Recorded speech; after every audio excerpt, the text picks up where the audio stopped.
কাছে গেল, ফেরাউনকে বলল, এ ফেরাউন, তোমার জীবন ব্যবস্থা বন্ধ করো, আল্লাহর জীবন ব্যবস্থা কায়েম করো। আল্লাহু আকবার বলেন। বন্ধুগণ আমার, মুসা পয়গম্বর যখন ফেরাউনকে দাওয়াত দিল, তখন ফেরাউন কি বলেছিল ওই কথা আল্লাহ কোরআনুল কারীমের সূরা মুমিন 26 নম্বর আয়াতের মধ্যে ঘোষণা করলেন। ওয়াকারা ফেরাউন, ফেরাউন বলল, কারা বলল? আর একটা আওয়াজ দেন। ফেরাউন বলল, ওয়াকারা ফেরাউন জারুনি আকতুল মুসা, আমি মুসাকে হত্যা করব, আমি মুসাকে খতম করব, মুসাকে দুনিয়ার জমিন থেকে বিদায় করে দেব। মন্ত্রী সভার লোকেরা বলল, এ ফেরাউন, আপনি মুসাকে কেন হত্যা করতে চান? কেন আপনি তাকে মারতে চান? ফেরাউন বলল, ইন্নী আখাফু, আমি ভয় পাচ্ছি, আমি ভয় পাচ্ছি। যদি আমার ভয় পাচ্ছে আল্লাহর তারা ভুলে যায় না, যাদের হৃদয়ে আছে আল্লাহর তারা ভুলে যায় না। আল্লাহর ছাড়াই দুনিয়ায় কারো কাছে কোনো কিছু চাই না।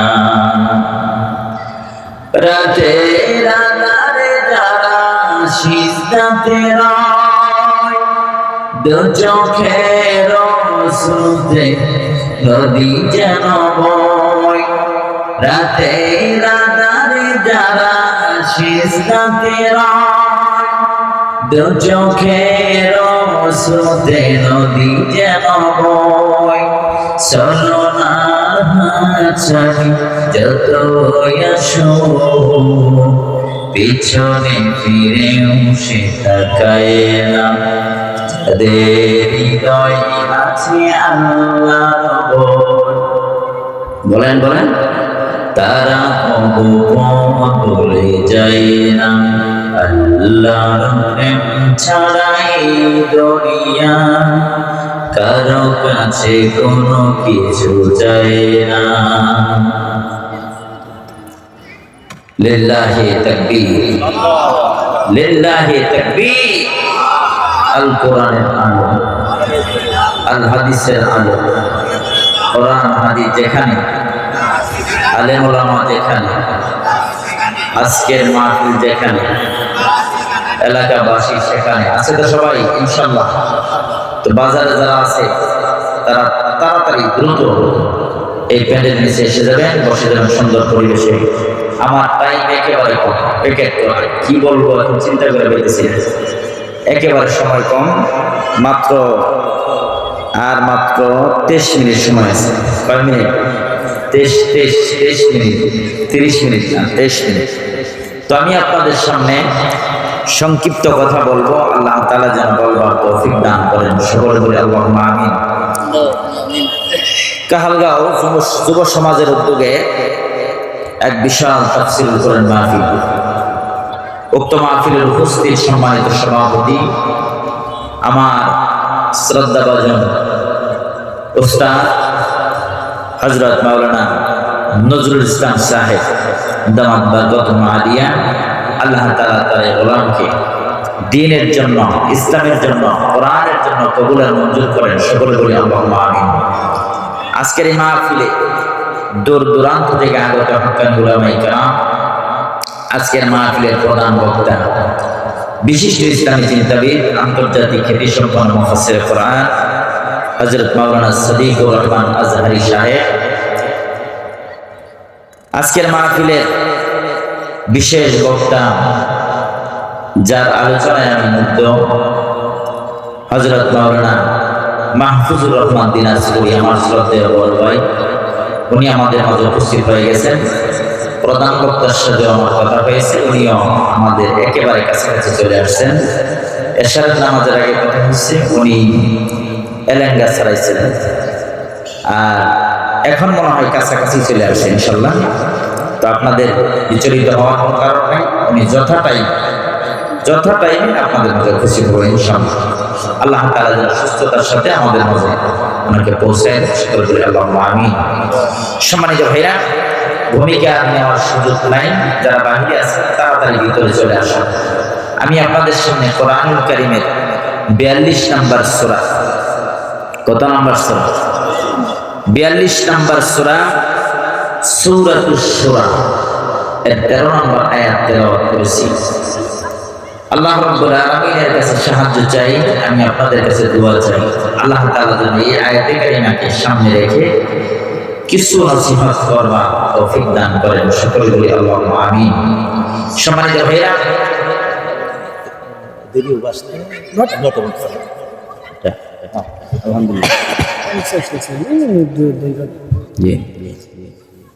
একটু আয়ু বাড়ছে আলহামদুলিল্লাহ। আমরা কোরআনুল কারীম থেকে আলোচনা শুনবো, এতে কি আপনাদের কোনো দ্বিমত আছে? কোরআন থেকে কথা শুনলে আমাদের দিলটা ওইভাবে তৈরি করা লাগবে, কোরআন যা বলছে এটাই আমি মেনে নিব, ঠিক কিনা? কোরআন যদি সুরের বিরুদ্ধে বলে, সুর মনে করে যে হুজুর আমাকে টার্গেট করছে। যদি ডাকাতের বিরুদ্ধে বলে, ডাকাত মনে করে যে আমার বিরুদ্ধেই বলছে। যদি দুর্নীতিবাজ, টেন্ডারবাজ, দখলদারদের বিরুদ্ধে বলে, তারা মনে করে আমার বিরুদ্ধে বলছে। বলেন, কোরআন কি কারো বিরুদ্ধে কয়? না, কোরআন সংশোধন করে, সবাইকে সংশোধন করে, পরিশুদ্ধ করে। কোরআন পরিশুদ্ধ করার জন্যই আল্লাহ তাআলা দুনিয়ার জমিনে পাঠিয়েছেন কোরআনকে, যাতে করে মানুষদেরকে এই দুনিয়ার জমিন থেকে, অন্ধকার থেকে বের করে আলোর দিকে নিয়ে যাওয়া যায়। সুবহানাল্লাহ বলেন, আর একটু জোরে বলেন সুবহানাল্লাহ। আল্লাহ পাক রব্বুল আলামিন বলেন, কিতাবুন আনজালনাহু ইলাইকা লিতুখরিজান নাসা মিনাল যুলুমাতি ইলান নূর। আল্লাহু আকবার। মুসলমান ভাইরা, আল্লাহ পাক রব্বুল আলামিন বলেন, এই কোরআনটা এমন একটা গ্রন্থ, যেই গ্রন্থ মানুষদেরকে জাহান্নামের পথ থেকে বাঁচাইয়া, জাহান্নামের পথ থেকে বাঁচাইয়া জান্নাতের পথ দেখায়। সুবহানাল্লাহ বলেন, আর একটু জোরে বলেন সুবহানাল্লাহ। এমন একটা কিতাব, যেই কিতাব আমাদেরকে পরিশুদ্ধ করে, আমাদেরকে আলোর পথ দেখায়। কোরআন কারো বিরুদ্ধে বলে না, কোরআন সকলকে পরিশুদ্ধ করার জন্য দুনিয়ার জমিনে আল্লাহ তাআলা এই কোরআন নামক গ্রন্থটাকে, এই কমপ্লিট সিলেবাসটাকে আমাদের মাঝে সৃষ্টি করেছেন, প্রেরণ করেছেন, নাজিল করেছেন। জোরে বলেন সুবহানাল্লাহ। সম্মানিত ভাইরা আমার, এজন্য কোরআন থেকে কথা বললে যদি আমার ভিতরে ভুল থাকে, এটা আমি মেনে নিব। কথা বলেন ঠিক কিনা? নাকি রাগান্বিত হব যে কোরআন দিয়ে কথা বললেন হুজুর এটা আমার বিরুদ্ধে গেছে? বলা যাবে না। কোরআন যদি বলে যে চুরি করা যাবে না, তো চুরি থেকে আপনাকে নিজেকে ফিরাতে হবে, ঠিক কিনা? কোরআন যদি বলে টেন্ডারবাজি করা যাবে না, আমাকে ওই টেন্ডারবাজি বন্ধ করে আল্লাহর পথে ফিরে আসতে হবে, ঠিক কিনা? কোরআন যদি বলে সুদ খাওয়া যাবে না, ঘুষ খাওয়া যাবে না, আমি আল্লাহর বিরুদ্ধে কোনো আইন পাশ করা যাবে না, আমি আল্লাহর আইনের বাহিরে যাওয়া যাবে না, তবেই আমাদেরকে ওই কথাই মেনে নিতে হবে, ঠিক কিনা? সম্মানিত ভাইরা, আমি আপনাদের সামনে কোরআনুল কারীমের 42 নম্বর সূরা, সূরাতুশ শুরা। বলেন তো কত নম্বর সূরা? 42 নম্বর সূরা, সূরাতুশ শুরা 13 নম্বর আয়াত তেলাওয়াত করেছি। এই আয়াতে কারিমার ভিতরে আল্লাহ তাআলা দুনিয়ার মানুষদেরকে একটি মেসেজ দিয়েছেন, যে মেসেজটা হলো আন আকিমুদ্দিন, দিন কায়েম করতে হবে। কি কায়েম করতে হবে? আরেকটা আওয়াজ দিয়ে বলেন, কি? দিন কায়েম করতে হবে। সম্মানিত ভাইরা, আমি আলোচনা শুরু করার পূর্বে আয়াতের কিছু প্রশ্ন আছে আর কিছু উত্তর আছে। এই প্রশ্ন এবং উত্তরগুলি বলার পরেই আমি আমার মূল আলোচনায় চলে যাব ইনশাআল্লাহ। আর একটু জোরে বলেন ইনশাআল্লাহ। মুসলমান ভাইরা, আল্লাহ রাব্বুল আলামিন কোরআনুল কারীমের সূরাতুশ শুরা এই সূরা শব্দের অর্থ হলো পরামর্শ করা। কি করা? পরামর্শ করা, পরামর্শ সূরা। সূরাটার নাম কি? পরামর্শ সূরা, বাংলাতে যেটাকে বলা হয় পরামর্শ সূরা।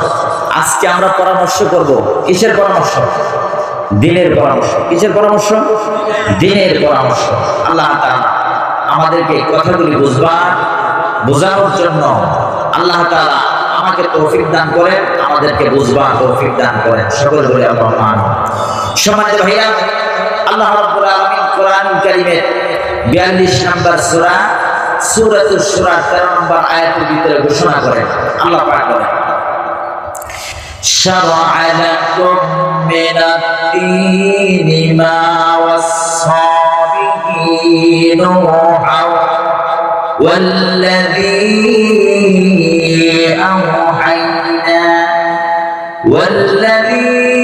أوحينا إليك وما وصينا به إبراهيم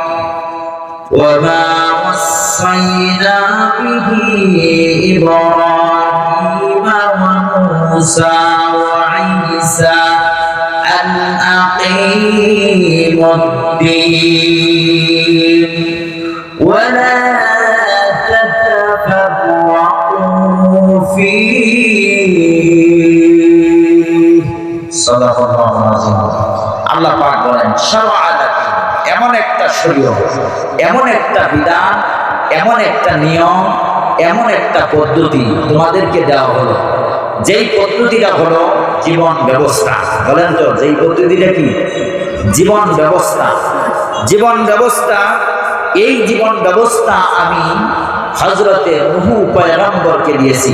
কাকে দিয়েছি? আর একটু আওয়াজ দিতে হবে, কাকে দিয়েছি? আমার কথা বোঝা যায়? নূহ পয়গম্বরকে দিয়েছি। নূহা ওয়াল্লাযী আওহাইনা ইলাইকা ওয়া মা ওয়াসাইনা বিহি ইব্রাহিম, আমি এই জীবন ব্যবস্থায় ইব্রাহিমকে দিয়েছি। সুবহানাল্লাহ বলো। আরেকটা আওয়াজ দিয়ে বলেন সুবহানাল্লাহ। ইব্রাহিমকে দিয়েছি, ওয়া মূসা, মূসাকে দিয়েছি, ওয়া ঈসা, ঈসাকে দিয়েছি। আন আকিমুদ্দিন, আমি সবাইকে বলছি আন আকিমুদ্দিন, তোমরা আমার দ্বীন কায়েমের ব্যাপারে কেউ পৃথক হয়ো না, আলাদা হয়ো না। আন আকিমুদ্দিন ওয়ালা তাতাফাররাকু, তোমরা আলাদা আলাদা হয়ো না। আমার দ্বীন কায়েম করার ক্ষেত্রে কেউ পৃথক হয়ো না, আলাদা হয়ো না, সবাই ঐক্যবদ্ধ হইয়া আমার দ্বীনকে কায়েম করো। সুবহানাল্লাহু আকবার। মুসলমান ভাইরা, আল্লাহ পাক রব্বুল আলামিন কোরআনুল কারীমের 42 নম্বর সূরা সূরাতুশ শুরা 13 নম্বর আয়াতের মধ্যে আল্লাহ পাক রব্বুল আলামিন সর্বপ্রথম নূহ পয়গম্বরের নাম উচ্চারণ করেছেন। বলেন তো কোন নবীর নাম? একটা আওয়াজ দিয়ে বলেন কোন নবীর নাম? আরেকটা আওয়াজ দেন কোন নবীর নাম? সম্মানিত ভাইরা, নূহ পয়গম্বরের নাম আল্লাহ তাআলা উচ্চারণ করলেন। কেন করলেন? এখানে নূহ পয়গম্বরের নাম উচ্চারণ না করে হযরতে আদম পয়গম্বরের নাম উচ্চারণ করতে পারতেন কি পারতেন না?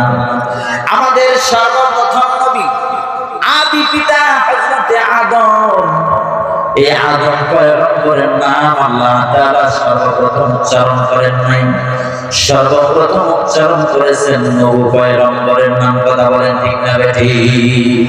মুসলমান ভাইরা, নূহ পয়গম্বরের নাম উচ্চারণ করার কারণ কি? নূহ পয়গম্বরের নাম উচ্চারণ করার কারণ হলো, মুফাসসিরিন বলেন হযরতে আদম পয়গম্বর থেকে নূহ পয়গম্বর পর্যন্ত একটা বিধান ছিল, একটা নিয়ম ছিল, একটা পদ্ধতি ছিল। নূহ পয়গম্বরকে আল্লাহ তাআলা নবুয়ত দিয়ে দুনিয়ার জমিনে প্রেরণ করলেন। নূহ পয়গম্বর আল্লাহর দ্বীনের দাওয়াত শুরু করলেন। 950 বছর দ্বীনের দাওয়াত দিলেন। কত বছর? 950 বছর দাওয়াত দিলেন। 950 বছর দাওয়াত দেওয়ার পরে নূহ পয়গম্বর মাত্র 40 জন মতান্তরে 80 জন মুসলমান বানালেন। কিন্তু এই 40 জন মতান্তরে 80 জন মুসলমান বানাতে যায় নূহ পয়গম্বরকে অসংখ্যবার মার খাওয়া লাগছে, অসংখ্যবার নির্যাতন তার উপরে হয়েছে। নূহ পয়গম্বর বারবার ব্যর্থ হয়েছেন। নূহ পয়গম্বরকে নির্যাতন করতে করতে অজ্ঞান করে ফেলেছেন, পাহাড়ের পাদদেশে রেখে আসছে। আবার আল্লাহ রাব্বুল আলামিন তাকে সুস্থতা দান করে আবার তার কওমের লোকদেরকে দাওয়াত দেওয়ার জন্য পাঠিয়েছেন। নূহ পয়গম্বর আবার দাওয়াত দিয়েছেন। এইভাবে 950 বছর দাওয়াত দিলেন। সর্বশেষ নূহ পয়গম্বর অধৈর্য হয়ে আল্লাহর দরবারে দোয়া করলেন, রব্বি লা তাদার আলাল আরদি মিনাল কাফিরিনা দাইয়ারা। নূহ পয়গম্বর দোয়া করলেন, রব্বি লা তাদার আলাল আরদি মিনাল কাফিরিনা দাইয়ারা। আল্লাহ, আমার কওমের লোকেরা, আমার জাতির লোকেরা আমাকে বোঝে না, আমার ইসলাম আমার দ্বীনকে তারা গ্রহণ করে না। আল্লাহ তাআলা, তোমার কাছে দোয়া করি, তুমি আমার এই কাফের ঈমানদেরকে যারা আমার দ্বীন বোঝে না, তোমার দ্বীন বোঝে না, দাওয়াত কবুল করে না, আমাকে নির্যাতন করে, আল্লাহ তাআলা তুমি তাদেরকে একেবারে ধ্বংস করে দাও। কাফের আন্ডা বাচ্চা একটাও যেন দুনিয়াতে বেঁচে না থাকে। দোয়া করছেন কে? আপনাদের মনে আছে? নূহ পয়গম্বর দোয়া করলেন। বলেন তো, নবীরা দোয়া করতে দেরি কবুল হইতে, নবীরা দোয়া করতে দেরি কবুল হইতে দেরি না। নূহ পয়গম্বর দোয়া করছেন, আল্লাহ রাব্বুল আলামিন সঙ্গে সঙ্গে কবুল করছেন। আল্লাহ রাব্বুল আলামিন নূহ পয়গম্বরকে ডাক দিয়ে বললেন, হে নূহ, তোমার দোয়া আমি কবুল করলাম। তুমি একটা কিস্তি বানাও, কিস্তি বানায়া তোমার লোকজনদেরকে নিয়ে ওই কিস্তির উপরে ওঠো, আর প্রত্যেকটা প্রাণীর জোড়ায় জোড়ায় কিস্তির উপরে উঠাও। আমি আল্লাহ রাব্বুল আলামিন এমন প্লাবন দেব, এমন বৃষ্টি দিব, যে বৃষ্টির কারণে কাফের আন্ডা বাচ্চা যা আছে সব ধ্বংস হয়ে যাবে, কেউ পৃথিবীতে বেঁচে থাকতে পারবে না। মুসলমান ভাইয়া, নূহ পয়গম্বর কিস্তি বানালেন। কিস্তি বানানোর পরে নূহ পয়গম্বর তার 40 জন মতন করে 80 জন মুসলমান নিয়ে ওই কিস্তির উপরে উঠলেন, আর প্রত্যেকটা প্রাণীর জোড়ায় জোড়ায় উঠালেন। 40 দিন 40 রাত অনবরত বৃষ্টি হলো। 40 দিন 40 রাত অনবরত বৃষ্টি হলো। নূহ পয়গম্বরের দল বল নিয়ে কিস্তির উপরে ছিল, আর কাফের বেঈমানেরা বাঁচার জন্য পাহাড়ের চূড়ায় উঠেছিল। পাহাড়ের চূড়ায় ওঠার পরে তারপরেও তারা নিজেদেরকে বাঁচাতে পারলো না। তাদের কচি কচি বাচ্চাদেরকে পায়ের নিচে ফেলে তারা বাঁচার চেষ্টা করেছিল, কিন্তু বাঁচতে পারে নাই, তারা ধ্বংস হয়ে গেছে। পৃথিবীর সব কাফের আন্ডা বাচ্চা দুনিয়ার জমিন থেকে বিদায় করে দেওয়া হলো।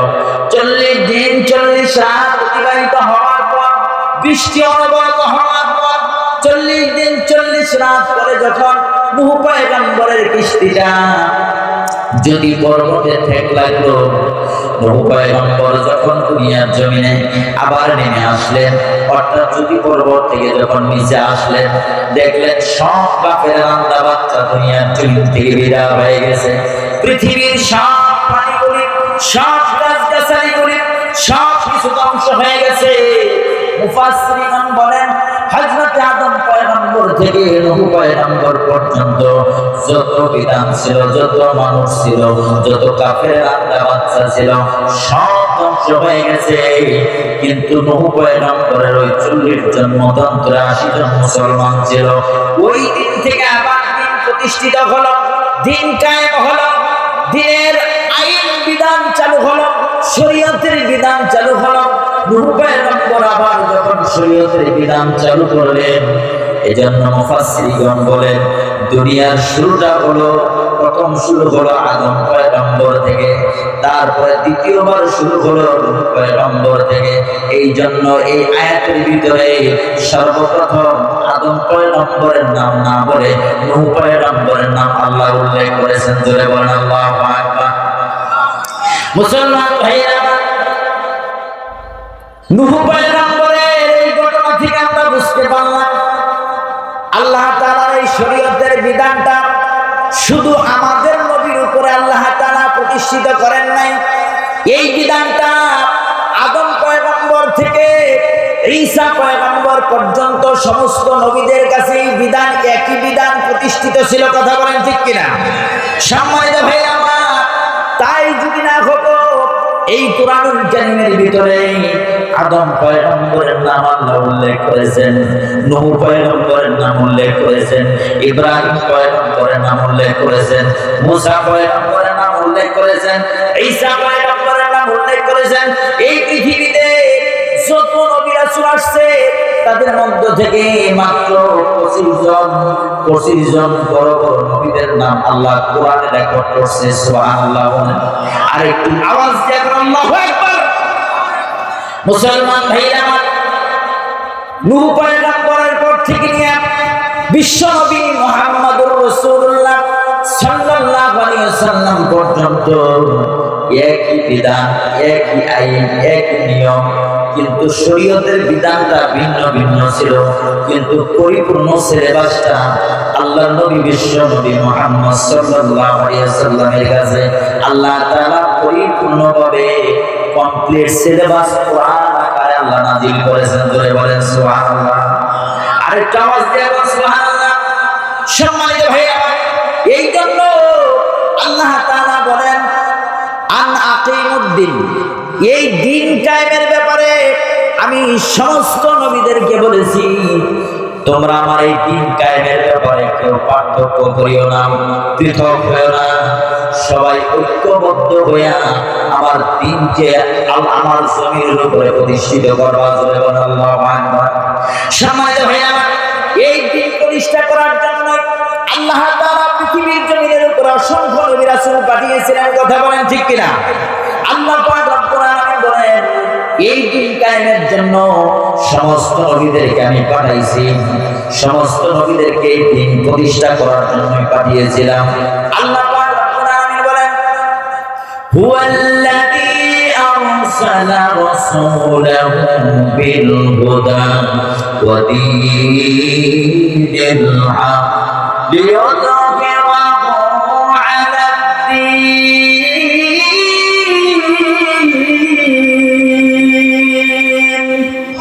আরেকটু জোরে আল্লাহু আকবার।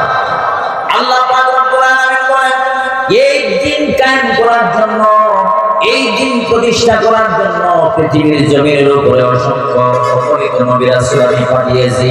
সমস্ত নবী রাসূলদেরকে আমি দিন ছিড়িয়েছিলাম যাতে করে তারা আমার জমিনের উপরে আমার দিন কায়েম করে। কি কায়েম করে? সমস্ত বাতিল দিনের উপরে আমার দিনকে বিজয়ী করে। মুসলমান ভাইরা আমার, সহজ কথা বুঝতে হবে, দিন কায়েমের আন্দোলন নিয়ে সমস্ত নবীরা দুনিয়াতে আসছে, ঠিক না বেটা? নাকি শুধু তাহাজ্জুদের শিক্ষা দেওয়ার জন্য আসছে? নাকি শুধু নামাজ প্রতিষ্ঠা করার জন্য আসছে? না, আল্লাহর জমিনে, আল্লাহর এই জমিনের উপরে প্রত্যেকটা সেক্টরে আল্লাহর কোরআন প্রতিষ্ঠা, আল্লাহর দ্বীন প্রতিষ্ঠা করার জন্য পৃথিবীতে অসংখ্য অগণিত নবী রাসূল আল্লাহ পাঠিয়েছিলেন। জোরে বলুন আল্লাহ। তাই যদি না হতো, মুসা পয়গম্বরকে পাঠিয়েছিলেন ফেরাউনের বিরুদ্ধে। কার বিরুদ্ধে? একটা আওয়াজ দিয়ে বলেন, কার বিরুদ্ধে? ফেরাউনের বিরুদ্ধে। ফেরাউন কি সাধারণ মানুষ ছিল? ফেরাউন কি কামলা ছিল? ফেরাউন কি রিস্কাওয়ালা ছিল? ফেরাউন কি কোনো গাড়ির ড্রাইভার ছিল? না, ফেরাউন ছিল রাষ্ট্রপ্রধান। কি? রাষ্ট্রপ্রধান। মুসলমান ভাইরা, একটু চিন্তা করতে হবে, একটু গবেষণা করতে হবে। হযরত ইব্রাহিম পয়গম্বরকে পাঠিয়েছিলেন নমরুদের বিরুদ্ধে। কার বিরুদ্ধে? নমরুদের বিরুদ্ধে। বলেন তো, নমরুদ কি সাধারণ মানুষ ছিল? না, নমরুদ ছিল এমন একটা বাদশা যিনি সারা পৃথিবীর রাজত্ব করেছিল। সারা পৃথিবীর বাদশা ছিল নমরুদ। এই নমরুদের বিরুদ্ধে ইব্রাহিম পয়গম্বরকে পাঠিয়েছিলেন। বন্ধুগণ আমার, আল্লাহ তাআলা এই জন্য বড় বড় বাদশাদের নাম কোরআনে উল্লেখ করেছেন। নমরুদের নাম উচ্চারণ করার কোনো দরকার ছিল না, ফেরাউনের নাম উচ্চারণ করার কোনো দরকার ছিল না। কেন দরকার, কেন উচ্চারণ করলেন, কেন কোরআনে দিলেন? তার কারণ হলো পৃথিবীর মানুষ যেন বুঝতে পারে আমার নবীদেরকে দুনিয়াতে পাঠিয়েছিলাম ফেরাউন এবং নমরুদের আইনকে বাতিল করে আমি আল্লাহর আইন প্রতিষ্ঠা করার জন্য। আল্লাহু আকবার বলেন। মুসলমান ভাইরা, বিশ্বনবী মুহাম্মদুর রাসূলুল্লাহ সাল্লাল্লাহু আলাইহি সাল্লামকে দুনিয়ার জমিনে পাঠিয়েছিলেন আবু জেহেলের বিরুদ্ধে। কার বিরুদ্ধে? আবু জেহেল কি সাধারণ মানুষ ছিল? আবু জেহেল ছিল মক্কার বাদশা, মক্কার লিডার। এই লিডারের বিরুদ্ধে আল্লাহ নবীকে পাঠানো হয়েছিল। আল্লাহ নবীর 23 বছরের জিন্দেগিটা ছিল আবু জেহেলের আইন বাতিল করে আল্লাহর আইন জমিনে প্রতিষ্ঠা করা। ঠিক না বেঠি? সম্মানিত ভাইরা আমার, এই জন্য বলি আজকে আমরা আলোচনা করব দিন নিয়ে। দিন শব্দের অর্থ কি? দিন মানে কি আমরা বুঝি না। ঠিক না বেঠি? দিন মানে কি আমরা বুঝি না। কোরআনুল কারীমের আয়াত ভিত্তিক, দলিল ভিত্তিক দিন শব্দের অর্থ হলো তিনটা। কয়টা? আরেকটা আওয়াজ দিয়ে বলেন, কয়টা? তিনটা। দিন শব্দের অর্থ কোরআনের দলিল দেয়া হলো তিনটা। আর এমনি যদি আপনি দার্শনিক মুফাসসিরদের অর্থ মতামত তাদের তাফসীর করলে দেখা যায় অসংখ্য অর্থ, অসংখ্য অর্থ। দিন শব্দের অর্থ, দিন শব্দের অর্থ আপনার রান্নাঘর, দিন শব্দের অর্থ আপনার পরিবার, দিন শব্দের অর্থ আপনার সমাজ, দিন শব্দের অর্থ আপনার রাষ্ট্র, দিন শব্দের অর্থ হলো আপনার সংসদ, দিন শব্দের অর্থ হলো আপনার পার্লামেন্ট, দিন শব্দের অর্থ হলো বিচার ব্যবস্থা, দিন শব্দের অর্থ হলো সামাজিক ব্যবস্থা, দিন শব্দের অর্থ হলো পারিবারিক ব্যবস্থা। অর্থাৎ আপনার জন্ম থেকে নিয়ে মৃত্যু পর্যন্ত যা কিছু প্রয়োজন, যা কিছু ঘটে, সব কিছু এই দিন শব্দের অর্থের ভিতরে প্রবেশ করে। দিন শব্দের অর্থ 1 নাম্বার অর্থ হলো জীবন ব্যবস্থা। দিন শব্দের অর্থ 1 নাম্বার অর্থ কি? জীবন ব্যবস্থা। 1 নাম্বার অর্থ জীবন ব্যবস্থা। এখন জীবন ব্যবস্থা মানে আপনার গোটা জিন্দেগিতে যা ঘটে, যা করা দরকার, একজন মানুষ চলতে গেলে যা প্রয়োজন, সব কিছু এই জীবন ব্যবস্থার মধ্যে এক কথায় প্রকাশ করে। বন্ধুগণ, জীবন ব্যবস্থা অর্থে দিন। আল্লাহ রাব্বুল আলামিন কোরআনুল কারীমের সূরা মুমিনুন 26 নম্বর আয়াতের ভিতরে আল্লাহ পাক রব্বুল আলামিন ঘোষণা করেন, ওয়াকালা ফিরআউন যারুনি আকতুল মূসা ওয়ালিয়াদউ রাব্বাহু ইন্নী আখাফু আন ইউবাদদিলা দীনাকুম। সুবহানাল্লাহু আকবার। আল্লাহ পাক রব্বুল আলামিন বলেন, আমি যখন ফেরাউনের কাছে আমার মূসাকে পাঠিয়েছিলাম, মূসা ফেরাউনকে বলল, এ ফেরাউন, তোমার জীবন ব্যবস্থা বন্ধ করো, আল্লাহর জীবন ব্যবস্থা কায়েম করো। আল্লাহু আকবার বলেন। বন্ধুগণ আমার, মূসা পয়গম্বর যখন ফেরাউনকে দাওয়াত দিল, তখন ফেরাউন কি বলেছিল? ওই কথা আল্লাহ কোরআনুল কারীমের সূরা মুমিন 26 নম্বর আয়াতের মধ্যে ঘোষণা করলেন। ওয়াকালা ফেরাউন, ফেরাউন বলল। কারা বলল? আর একটা আওয়াজ দেন। ফেরাউন বলল, ওয়াকালা ফেরাউন যারুনি আকতুল মূসা, আমি মূসাকে হত্যা করব, আমি মূসাকে কতল করব, মূসাকে দুনিয়ার জমিন থেকে বিদায় করে দেব। মন্ত্রিসভার লোকেরা বলল, এ ফেরাউন, আপনি মূসাকে কেন হত্যা করতে চান? কেন আপনি তাকে মারতে চান? ফেরাউন বলল, ইন্নী আখাফু, আমি ভয় পাচ্ছি, আমি ভয় পাচ্ছি। ইন্নী আখাফু, আমি ভয় পাচ্ছি। আইয়ুবাদদিলা দীনাকুম, বদল 1 বছর, ইউবাদদিলা বহু বছর। বদল একটা জিনিস পাল্টানো, একটা জিনিস বদলায় দেওয়া, আর ইউবাদদিলা সব বদলায় দেওয়া। কথা বুঝতেছেন আপনারা? একটা জিনিস বদলানোর নাম হলো বদল। আমরা বদল করি কি করি না? বদল। আর উম্মাদ দিলা বহু বছর, তার মানে রাষ্ট্রের যত আইন আছে সব বদলাইয়া দিবে। মুসা কে? আরেকটা আওয়াজ দিয়ে বলেন কে? মুসা সব আইন পাল্টায় দিবে। এই জন্য ফেরাউন ডাক দিয়ে বলল, আকুতুল মুসা, আমি মুসাকে হত্যা করব, আমি মুসাকে কতল করব, দুনিয়ার জমিন থেকে বিদায় করে দেব। ইন্নী আখাফু আইয়ুবাদদিলা দীনাকুম, আমি ভয় পাচ্ছি মুসা যদি আমার এই চেয়ার দখল করে ফেলে, আমার রাষ্ট্রের যত আইন আছে সব বদলাইয়া দিবে। কার কথা? কার কথা?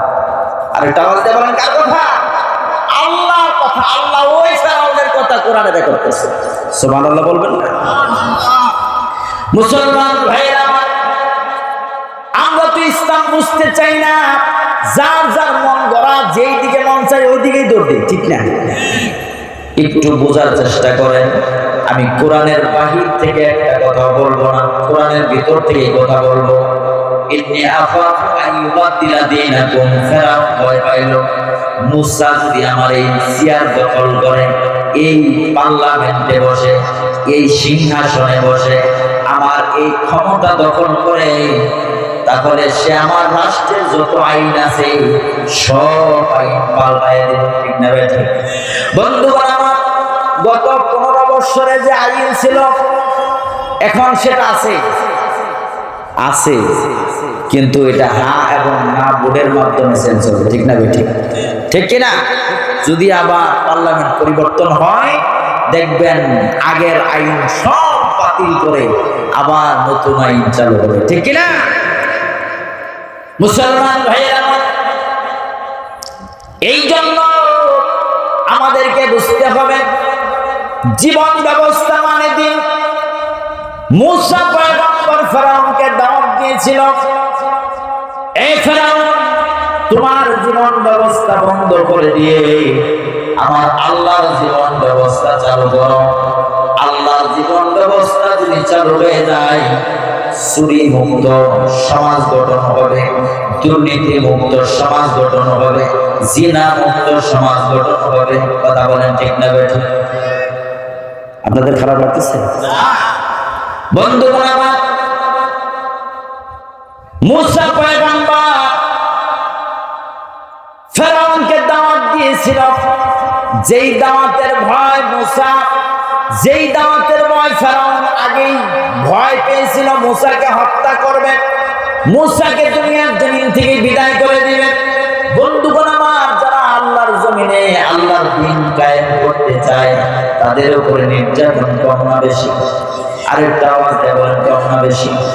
মুসা পয়গম্বরের উপরে নির্যাতন কম ছিল না বেশি ছিল? মুসা পয়গম্বর যাতে করে দুনিয়াতে না আসতে পারে এই ষড়যন্ত্র তো ফেরাউন করেছিল, ঠিক না বেঠিক? বন্ধুগণ আমার, মুসা পয়গম্বরকে বাধা প্রদান করার জন্য ফেরাউন কত আইন পাশ করলো, মুসা যাতে করে দুনিয়াতে না আসতে পারে মুসাকে ঠেক দেওয়ার জন্য কত আইন পাশ হলো। মুসা পয়গম্বর দুনিয়াতে আসার আগে থেকেই ফেরাউন ষড়যন্ত্র করেছিল মুসাকে দুনিয়ার জমিন থেকে দুনিয়াতে আসতে দিবে না। আল্লাহ তাআলা চাইলেন মুসা দুনিয়াতে আসবে আর আমি আল্লাহর দ্বীন কায়েম করবে। জোরে বলেন সুবহানাল্লাহ। মুসলমান ভাইরা, এই জন্য একটা ছোট্ট ঘটনা আমি আপনাদেরকে শোনাই। মুসা পয়গম্বর দুনিয়াতে আসে নাই, তার আগেই যখন ফেরাউনের রাজমহলের ভিতরে একজন গণক ঠাকুর ছিল, যার নাম ছিল দবিরা। এই দবিরা সব গণক ঠাকুরদের সর্দার ছিল। ফেরাউনের রাজপ্রাসাদের ভিতরে 400 গণক ঠাকুর ছিল, 400 গণক ঠাকুরের প্রধান ছিল, তার নাম ছিল দবিরা। এই দবিরা নামক গণক ঠাকুর প্রতিদিন ফেরাউনকে আহলান সাহলান করে গ্রহণ করে নিত, সিংহাসনে বসায় দিত। মুসলমান ভাইরা, প্রতিদিন তাকে সুস্বাগতম জানিয়ে সিংহাসনে বসায়। হঠাৎ করে হঠাৎ করে দবিরার মনটা খারাপ, মাথাটা নিচের দিকে। ফেরাউন জিজ্ঞেস করলো, দবিরা তোমার মন খারাপ কেন? দবিরা ডাক দিয়া বলেন, বড় খোদা, আমি গণনা বাসনা করে দেখেছি আপনার এই রাজমহলের পাশাপাশি আপনার এই দেশের মধ্যে বনি ইসরাইল বংশধরের মধ্য থেকে একজন যুবক দুনিয়াতে আসবে, যার নাম হবে মূসা। আর ওই মূসা যদি দুনিয়াতে আসতে পারে, আপনার সিংহাসনের মধ্যে আগুন লাগায়া দিবে। আল্লাহু আকবার। ফেরাউনের চোখ বড় বড় হয়ে গেল। এ দবিরা, তুমি এটা কেমন কথা শোনাইলা? কয়, আমি গণনা বাসনা করে দেখেছি মূসা নামের এক যুবক দুনিয়াতে আসবে, যেই যুবক আপনার ক্ষমতাকে তছনছ করে দেবে। ফেরাউন বলল, এ দবিরা, তারপরে মূসাকে কিভাবে ঠেক দেওয়া যায়? কয়, আপনি আইন পাশ করেন। কেমন আইন পাশ করবেন? আইনটা হলো, কোন স্ত্রী যেন তার স্বামীর সাথে দেখা করতে না পারে, কোন স্বামী যেন তার স্ত্রীর সাথে দেখা না করতে পারে, মিলন না করতে পারে। এই আইন পাশ করলেই মূসা তার মায়ের গর্ভের ভিতরে প্রবেশ করতে পারবে না। বন্ধুগণ আমার, যখন ক্ষমতা থাকে তখন আইন পাশ করতে সকাল আর বিকাল লাগে না, ঠিক কিনা? বন্ধু, ফেরাউন আইন পাশ করল, কোন স্ত্রী তার স্বামীর সাথে দেখা করতে পারবে না, কোন স্বামী তার স্ত্রীর সাথে দেখা করতে পারবে না, যার যার মধ্যে আলাদা আলাদা থাকা লাগবে, সহবাস করতে পারবে না, স্বামী স্ত্রীর মিলন হতে পারবে না। প্রত্যেক ঘরে ঘরে পাহারা, বনি ইসরাইলের প্রত্যেকটা ফ্যামিলিদেরকে গৃহবন্দী করা হলো। বন্ধুগণ আমার, আমার আল্লাহ চাইলেন মূসা দুনিয়াতে আসবে, এটা ঠেক দেওয়ার ক্ষমতা পৃথিবীর কারো আছে নাকি? কারো আছে? বন্ধুগণ আমার, মূসা পয়গম্বরের মায়ের নাম ছিল ইউখাজা। ইউখাজার যৌন কামবাস শুরু হয়ে গেল। তিনি তার স্বামীর সাথে দেখা করার জন্য পাগল করা হয়ে গেলেন। স্বামীর সাথে দেখা করবেন, কোথায় পাবেন স্বামীকে? স্বামী তো হলো ফেরাউনের রাজমহলের ভিতরে। ফেরাউনের রাজমহলের ভিতরে স্বামী, ফেরাউনের লক্ষ্মী বাহিনীর প্রধান। ফেরাউন ঘুমাইলে তার শরীরে বাতাস করে, ফেরাউন ঘুমাইলে তার শরীরে বাতাস করে, কোন দিকে গেলে তার পাশে পাশে থাকে। তিনি হলেন মূসা পয়গম্বরের বাবা। আল্লাহু আকবার বলেন। ইউখাজা তার স্বামীর সন্ধানে বেরিয়ে গেলেন। স্বামীকে খুঁজতে খুঁজতে ফেরাউনের রাজমহলে চলে গেলেন। যায় দেখে তার স্বামী ফেরাউনের শরীরের মধ্যে বাতাস করতেছে। আল্লাহু আকবার বলে। আরেকটু জোরে কোন আল্লাহু আকবার। মুসলমান ভাইরা, ইউখাজা তার স্বামীর দিকে তাকাইলেন, স্বামীও তার স্ত্রীর দিকে তাকাইলেন।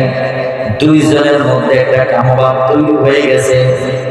মূসা পয়গম্বরের বাবা বলে, আমি যদি বাতাস বন্ধ করে দেই, ফেরাউন ঘুম থেকে জেগে উঠবে, আমাদেরকে ধরে ফেলবে, আমাদেরকে আইনের আওতায় আনবে। কি করা যায়, কি করা যায়? মূসা পয়গম্বরের বাবা বলেন, আমাকে পিছন দিক থেকে কে যেন ইশারা দিল, এ আল্লাহর বান্দা, তুমি তোমার স্ত্রীর সাথে দেখা করো। আমি তোমার হাতটা হাতে নিলাম, বাতাসের ব্যবস্থা করলাম, তুমি তোমার মতে চলে যাও। আল্লাহু আকবার বলেন।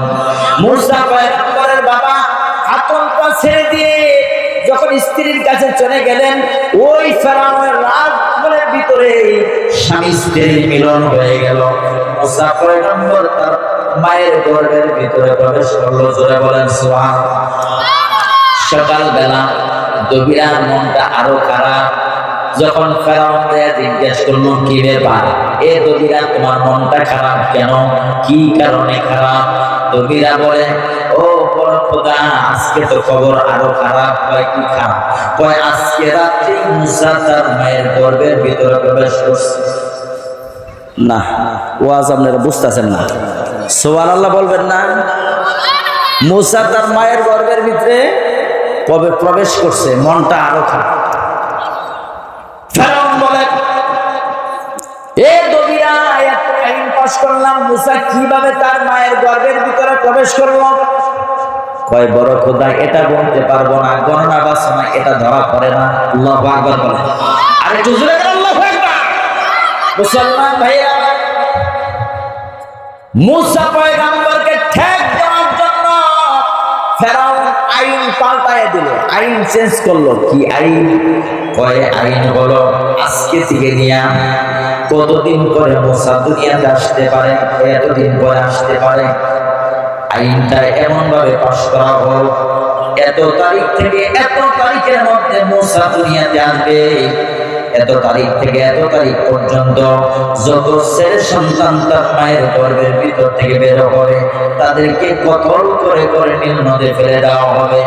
আর মেয়েদের সাথে আমার কোনো শত্রুতা নাই, যারা ছেলে হয়ে জন্মগ্রহণ করবে তাদেরকেই হত্যা করা লাগবে। মুসলমান ভাইরা, এই ফেরাউন যখন এই আইন পাশ করলো, মুসা পয়গম্বরের মায়ের গর্ভের ভিতরে মুসা পয়গম্বর আস্তে আস্তে বড় হওয়া শুরু করলো। মুসা পয়গম্বর দুনিয়াতে আসবে, 10 মাস 10 দিন অতিবাহিত হয়ে যাবে। এমন টাইমে মুসা পয়গম্বরের মা একটা জঙ্গলের ভিতরে, একটা জঙ্গলের ভিতরে, জঙ্গলের ভিতরে তাঁবু টানাইয়া নির্জনে এমন একটা জায়গায়, সেই জায়গায় প্রশাসনের লোকেরা খোঁজ পাবে না, টের পাবে না, এমন একটা জায়গায় তাঁবু টানাইয়া মুসা পয়গম্বরকে প্রসব করলো। সুবহানাল্লাহ। এইদিকে আইন তো হয়েই আছে, দবিরার মনটা আরো খারাপ। ফেরাউন ডাক দিয়ে বলল, কি ব্যাপার দবিরা রে, তোমার মনটা এত খারাপ কেন? দবিরা বলে, বড় খোদা খারাপ হলো, আমি গণনা বাসনা করে দেখলাম মুসা দুনিয়ার জমিনে এসে গেছে। আরেকটা আওয়াজ দেখুন, সুবহানাল্লাহ। মুসা দুনিয়ার জমিনে এসে গেছে। ফেরাউন ডাক দিয়ে বলল, আমার প্রশাসনের লোকেরা খোঁজাখুঁজি শুরু করো, কোন জায়গায় ছেলে সন্তান হইয়া দুনিয়াতে আসে সব ছেলেদেরকে কতল করে করে দুনিয়ার জমিন থেকে বিদায় করে দাও। 80,000 শিশু সন্তানদেরকে কতল করে করে নীল নদে ফেলে দেওয়া হলো। আল্লাহ তাআলা কোরআনুল কারীমের ভিতরে ঘোষণা করেন, ইযাবিহুনা আবনাআকুম ওয়া ইস্তাহয়ুনা নিসাআকুম ওয়া ফী যালিকুম বালাউম মির রাব্বিকুম আযীম।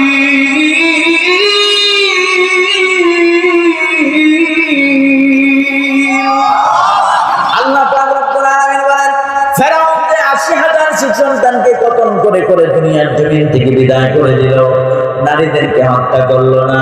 আল্লাহ তাআলা এই কথাটাই কোরআনুল কারীমের ভিতরে রেকর্ড করে দুনিয়ার মানুষের জন্য ইতিহাস করে রাখলেন। জোরে বলেন সুবহানাল্লাহ। বন্ধুগণ আমার, 80,000 শিশু সন্তানদেরকে কতল করে করে দুনিয়ার জমিন থেকে বিদায় করে দিল।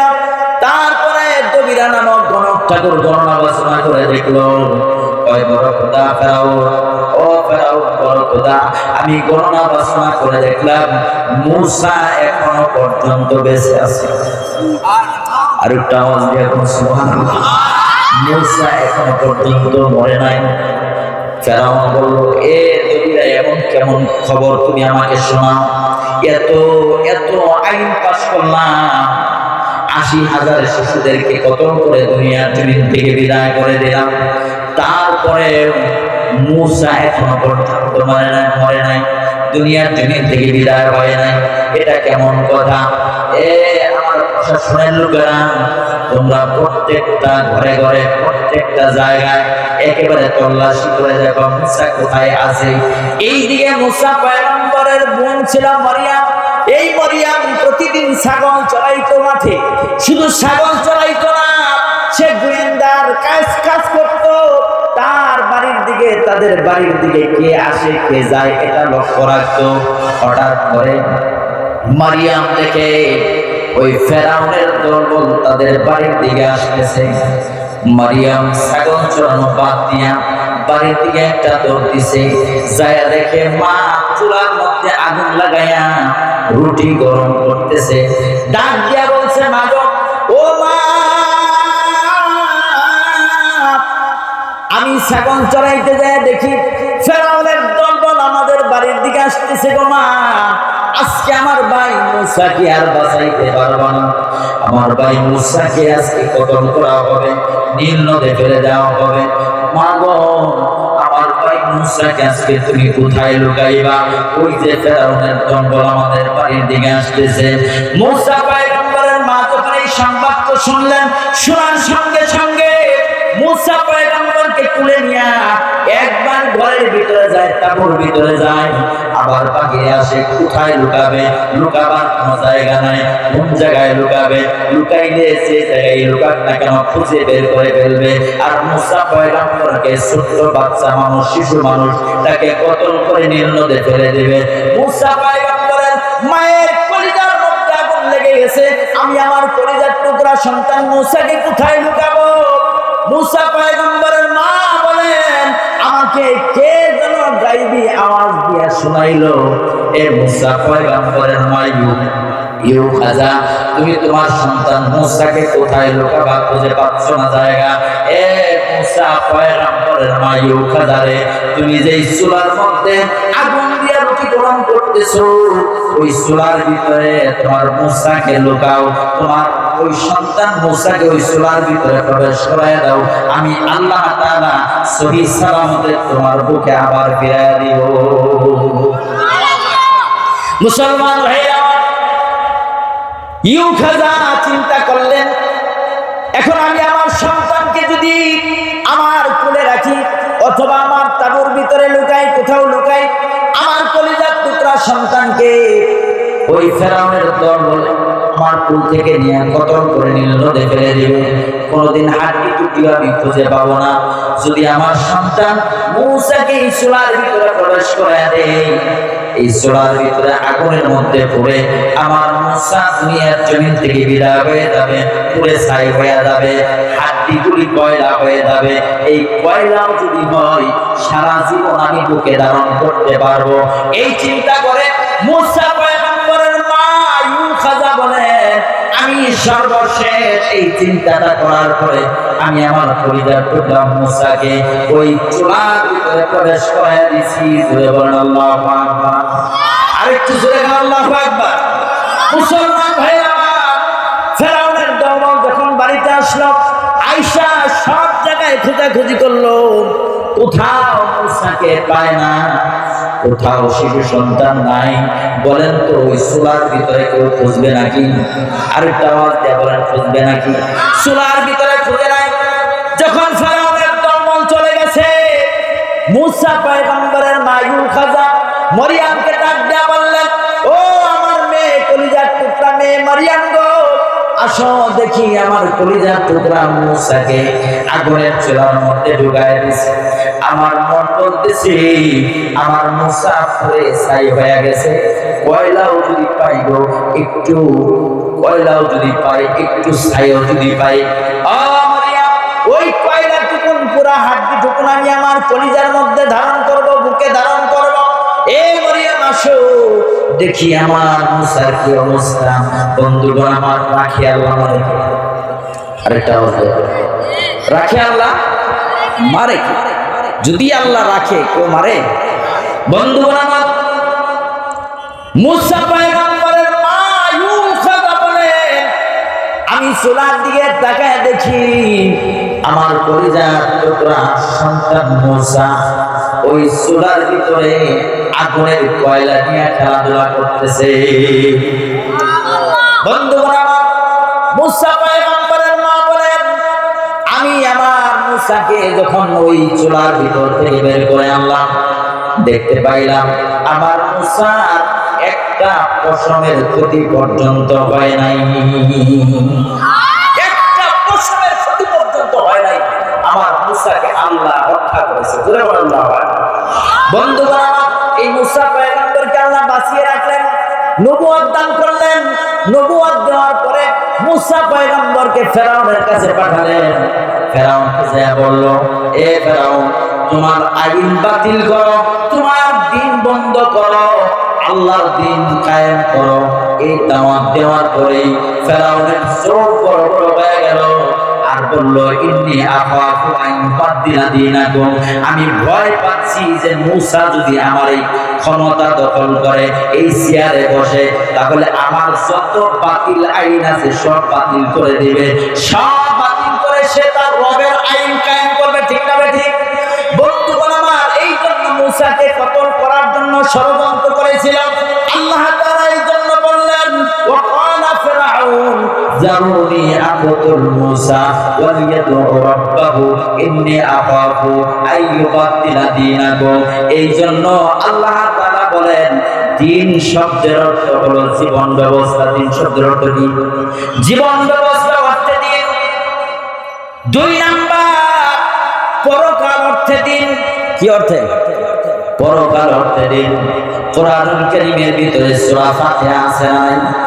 সূরা ফাতিহার 3 নাম্বার আয়াতের ভিতরে আল্লাহ তাআলা বলেন মালিকি ইয়াউমিদ্দিন।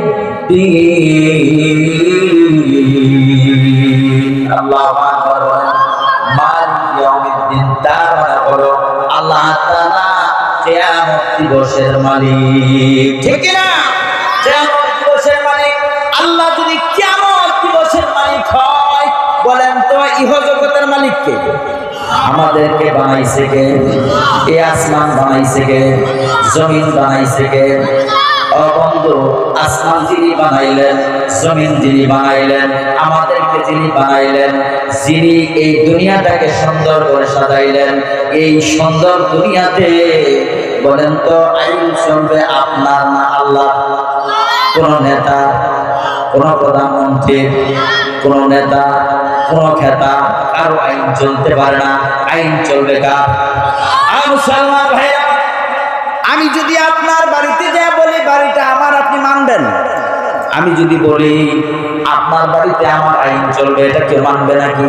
বলবে যে আমি আমার বাড়ির ফ্যামিলিদের খাবারের ব্যবস্থা করি, তাদের ভরণ পোষণের ব্যবস্থা করি, সুন্দর করে বাড়িটা সাজাইছি, সুন্দর করে বাড়িটা বানাইছি, এই বাড়ির মালিক আমি, আইন চলবো আমার। ঠিক না বেটা? আল্লাহ বলেন আসমান আমার, জমিন আমার, আমি বানাইছি তোমাকে, সব কিছু আমার, আইনও চলবো আমার। ঠিক না বেটা? বন্ধু, যারা আল্লাহর আইন মানে না, আল্লাহর বিধান মানে না, তাদের মতো বোকা আসমানের নিচে জমিনের উপর আর কেউ নাই। এটা ঠিক? আপনি শুধু নামাজ পড়বেন কোরআন দিয়া, হজ করবেন কোরআন দিয়া, যাকাত দিবেন কোরআন দিয়া, তাহাজ্জুদ করবেন কোরআন দিয়া, আর পার্লামেন্ট চালাবেন কুফরি মতবাদ দিয়া, এটা হতে পারে না। বলেন তো, যেই কোরআনে ব্যবসাকে হারাম করা হয়েছে, সুদকে হারাম করা হয়েছে, ঠিক না ঠিক?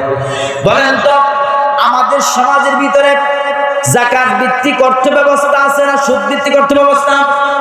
সুদ ভিত্তিক অর্থ ব্যবস্থা সমাজের ভিতরে ঢুকে গেছে, প্রত্যেকটা মানুষের রন্ধে রন্ধে প্রবেশ করেছে। ঠিক না ঠিক? বন্ধুগণ আমার, এই জন্য আল্লাহ নবী বলেন আমার উম্মতের এমন একটা জামানা আসবে, যেই জামানায় আমার উম্মতের সবারই সম্পর্ক থাকবে সুদের সাথে। কিসের সাথে? সুদের সাথে। সাহাবীরা বললেন হুজুর এটা কেমন কথা, সবারই সম্পর্ক থাকবে সুদের সাথে, এটা কেমন বিষয়? নবীজি বললেন সুদের ছিটাফোঁটা হইলেও, ধুলাবালি হইলেও তাদের শরীরে না। ঠিক না ঠিক? বলেন তো সুদ ভিত্তিক অর্থ ব্যবস্থা সমাজ আছে না নাই? সুদ খাওয়া কি? কুফরি। সুদ খাওয়া কুফরি। এই কুফরি মতবাদ আমাদের সমাজে। আর আল্লাহর আইন যখন চালু হবে, সুদ বন্ধ হবে, যাকাত ভিত্তিক অর্থ ব্যবস্থা চালু হবে। ঠিক না ঠিক?